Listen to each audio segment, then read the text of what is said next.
अस्सलाम वालेकुम dear student. आज का हमारा टॉपिक है ग्रामर रूल। अब ये हमारे पास एक मेथड है जिसमें हम सिस्टम ऑफ इक्वेशन को सॉल्व करते हैं यूजिंग मैट्रिसेस। अब सबसे पहले तो हम सीखते हैं कि सिस्टम ऑफ इक्वेशन क्या होती है। तो किसी भी सिस्टम ऑफ इक्वेशन में हमारे पास दो या दो से ज्यादा इक्वेशन होती हैं और उनमें दो या दो से ज्यादा वेरिएबल होते हैं। फॉर एग्जाम्पल मैंने यहाँ पर दो इक्वेशन राइट कर ली। पहली इक्वेशन है 4x + 3y = -2 और सेकंड इक्वेशन है x - 2y = 5। अब यहाँ पर दो इक्वेशन है और उनमें अगर हम वेरिएबल की बात करें तो दोनों इक्वेशन में वेरिएबल x और y है। मीन यहाँ पर दो ही वेरिएबल है। तो इसका मतलब इसको हम कहेंगे सिस्टम ऑफ इक्वेशन। और आज हम इन दोनों जो सिस्टम ऑफ इक्वेशन है इनको हम सॉल्व करेंगे यूजिंग ग्रामर रूल। अब इसमें सबसे पहले जब भी हम किसी भी सिस्टम ऑफ इक्वेशन को सॉल्व कर रहे होते हैं यूजिंग ग्रामर रूल, तो सबसे पहला हम काम करते हैं, हम इन दोनों इक्वेशन को राइट करेंगे इन मैट्रिक्स। और उसमें राइट करने के लिए यहाँ पर हम तीन मैट्रिक्स राइट करते हैं, क्योंकि अगर हम दोनों इक्वेशन की बात करें तो यहाँ पर जो कोफिशिएंट्स हैं जो वेरिएबल के साथ हैं वो यहाँ पर है 4 और यहाँ पर है 3। और दूसरी इक्वेशन में जो हमारे पास वेरिएबल के कोफिशिएंट है 1 का यहाँ पर कोफिशिएंट x का कोफिशिएंट 1 है और y का कोफिशिएंट यहाँ पर -2 है। तो ये हमारे पास कोफिशिएंट है। तो हम यहाँ पर पहला मैट्रिक्स राइट करेंगे ऑफ कोफिशिएंट और दूसरे मैट्रिक्स में हम राइट करेंगे वेरिएबल और फिर हम तीसरे मैट्रिक्स में ये हम राइट करेंगे कांस्टेंट। तो सबसे पहले हम यहाँ पे पहला मैट्रिक्स राइट करते हैं और उसमें हम पुट करेंगे यहाँ पर कोफिशिएंट ऑफ द इक्वेशन। तो यहाँ पर कोफिशिएंट x का है 4 और दूसरी इक्वेशन में x का कोफिशिएंट है 1 और यहाँ पर अगर हम देखें y का कोफिशिएंट वो है 3 और दूसरी इक्वेशन में y का कोफिशिएंट वो है -2। तो हमने पहला मैट्रिक्स राइट किया ऑफ कोफिशिएंट मल्टीप्लाई। अब हम दूसरा मैट्रिक्स राइट करेंगे और यहाँ पे हम राइट करेंगे वेरिएबल। तो यहाँ पर वेरिएबल है x एंड y, तो इनको हमने इस तरह से राइट करना है। पहले हम x को राइट कर देंगे, फिर हम y को राइट करेंगे, फिर इक्वल टू, क्योंकि यहाँ पर इक्वल टू साइन है तो हम इक्वल टू राइट करेंगे और फिर हम एक और मैट्रिक्स राइट करेंगे और उसमें हम राइट करेंगे ये दोनों कांस्टेंट और वो यहाँ पर है -2 और 5। तो सबसे पहला हमने काम किया कि हमने यहाँ पर तीन मैट्रिक्स राइट किए। पहले मैट्रिक्स में हमने राइट किए कोफिशिएंट, दूसरे मैट्रिक्स में राइट किए वेरिएबल और लास्ट मैट्रिक्स में हमने राइट किए कांस्टेंट। अब यहाँ पर जो फर्स्ट मैट्रिक्स है उसको हम लेबल कर लेंगे मैट्रिक्स A और दूसरे को हम लेबल कर लेंगे मैट्रिक्स X और तीसरे को हम लेबल कर लेंगे मैट्रिक्स B। तो तीनों हमने मैट्रिक्स को नाम दे लिया A, X एंड B।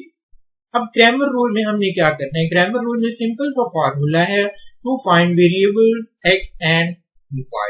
तो x जो होगा वो यहाँ पर इक्वल होगा determinant of ax divide by determinant of matrix A।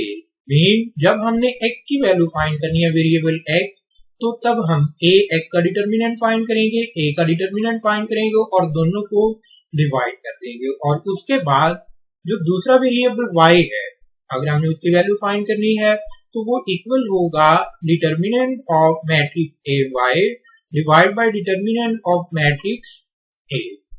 अब यहाँ पर अगर हम दोनों वेरिएबल में गौर करें तो इन दोनों को फाइंड करने के लिए हमें ax का डिटर्मिनेंट चाहिए, ay का डिटर्मिनेंट चाहिए और a का डिटर्मिनेंट चाहिए। यहाँ पर भी a का डिटर्मिनेंट है तो मीन हम डिटर्मिनेंट ऑफ a एक दफा फाइंड करेंगे।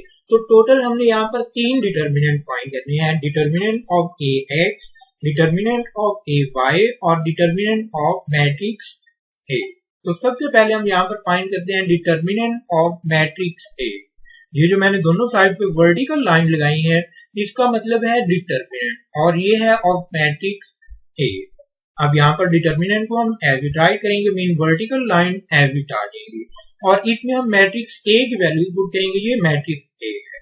पहला मैट्रिक्स जो हमारे पास कोफिशिएंट का मैट्रिक्स है उसको हमने लेबल किया हुआ है मैट्रिक्स A से। तो यहाँ पर इसके जो हमारे पास एलिमेंट है वो 4, 1 और उसके बाद 3 और -2। तो पहले मैंने यहाँ पर डिटर्मिनेंट ऑफ मैट्रिक्स A को राइट किया। तो इसका डिटर्मिनेंट हम फाइंड करते हैं तो इसका डिटर्मिनेंट फाइंड करने के लिए जब भी हमारे पास 2 by 2 मैट्रिक्स हो, मीन जिसमें 2 नंबर ऑफ रॉज हो और 2 नंबर ऑफ कॉलम हो, तो डिटर्मिनेंट फाइंड करना बहुत आसान है। हम जो क्रॉस मल्टीप्लाई करते हैं, मीन 4 को हम -2 से मल्टीप्लाई करेंगे, फिर दरमियान में हम राइट करेंगे माइनस। ये याद कर लें, जब भी हम डिटर्मिनेंट फाइंड करते हैं तो क्रॉस मल्टीप्लीकेशन में हम दरमियान में माइनस यूज करते हैं। अब इसके बाद 3 को हम मल्टीप्लाई करेंगे 1 से, और ये भी आप याद रख लें कि पहले हम डायगोनल एंट्रीज को मल्टीप्लाई करते हैं। 4 और -2 को मल्टीप्लाई करेंगे, हम ऐसा नहीं करेंगे पहले हम 3 और 1 को मल्टीप्लाई करें। तो पहले हम इन डायगोनल एंट्रीज को मल्टीप्लाई करेंगे माइनस, फिर हम बाकी दोनों एंट्रीज को मल्टीप्लाई करेंगे। तो 4 मल्टीप्लाई -2 वी गेट आंसर -8, और ये माइनस एबिट आ जाएगा। 3 को 1 से मल्टीप्लाई करेंगे तो we get answer 3, and -8 -3 we get answer -11। तो डिटर्मिनेंट ऑफ मैट्रिक्स ए वो हमने फाइंड कर लिया और वो है -11। अब इसके बाद हमने फाइंड करना है determinant of matrix A X. तो मैं यहाँ पे राइट करता हूँ determinant of matrix A X equal to, अब देखें डिटर्मिनेंट का मैंने साइन यूज किया, वर्टिकल लाइन लगाई है, तो मैंने यहाँ पर भी यूज करनी है वर्टिकल लाइन, और यहाँ पर मुझे मैट्रिक्स ए एक्स चाहिए। अब ये हम किस तरह फाइंड करेंगे? अब अगर ये मैट्रिक्स ए की बात करें तो ये हमारे पास कोएफिशिएंट ऑफ एक्स है और ये कोएफिशिएंट ऑफ वाई है। तो अगर हम एक्स के कोएफिशिएंट की जगह पे मैट्रिक्स बी लगा दें तो उसको हम कहेंगे मैट्रिक्स ए एक्स। ये जो हमारे पास फर्स्ट कॉलम है इसकी जगह पे हम इसको राइट करेंगे जो कांस्टेंट का मैट्रिक्स है, तो वो है -2 एंड 5। तो जो एक्स के कोएफिशिएंट हैं उसकी जगह पे मैंने इनको पुट कर दिया। बाकी जो हमारे पास एलिमेंट है उसको मैं एविड रहने दूंगा और वो है 3 एंड -2। अब इसका भी हमने डिटर्मिनेंट फाइंड करना है, तो डिटर्मिनेंट फाइंड करने के लिए हम क्रॉस मल्टीप्लाई अगेन करेंगे। पहले हम डायगोनल एंट्रीज को मल्टीप्लाई करेंगे, -2 मल्टीप्लाई बाय -2, फिर हम माइनस यूज करेंगे और उसके बाद बाकी एलिमेंट जो 3 और 5 हैं इनको मल्टीप्लाई कर देंगे।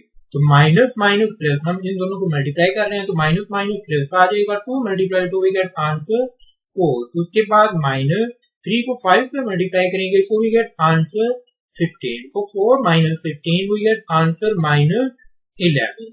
तो इस तरह से ये डिटर्मिनेंट आ गया ऑफ मैट्रिक्स ए एक्स। ये हमारे पास है डिटर्मिनेंट ऑफ मैट्रिक्स ए। अब इसके बाद अभी एक और डिटर्मिनेंट रहता है, तो पहले हम इसको भी फाइंड कर लेते हैं। तो मैं यहाँ पे राइट करता हूँ determinant of matrix A Y. अब यहाँ पर भी मैंने वर्टिकल लाइन लगाई है, तो इसका मतलब यहाँ पर भी हम डिटर्मिनेंट फाइंड कर रहे हैं, तो इधर भी हम वर्टिकल लाइन लगाएंगे।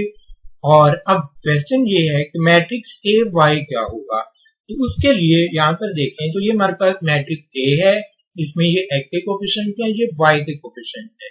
तो अगर हम वाई के कोएफिशिएंट की जगह पे इस मैट्रिक्स बी को पुट कर देंगे इसके एलिमेंट को, तो वो हमारे पास मैट्रिक्स बनेगा ए वाई। तो पहली एंट्री को हम एविड राइट करेंगे 4 1, मैंने यहाँ पे राइट कर दिया 4 1, और उसके बाद जो हमारे पास एक्स के कोएफिशिएंट वाई के कोएफिशिएंट है 3 एंड -2, उसकी जगह पे हम पुट करेंगे -2 और 5।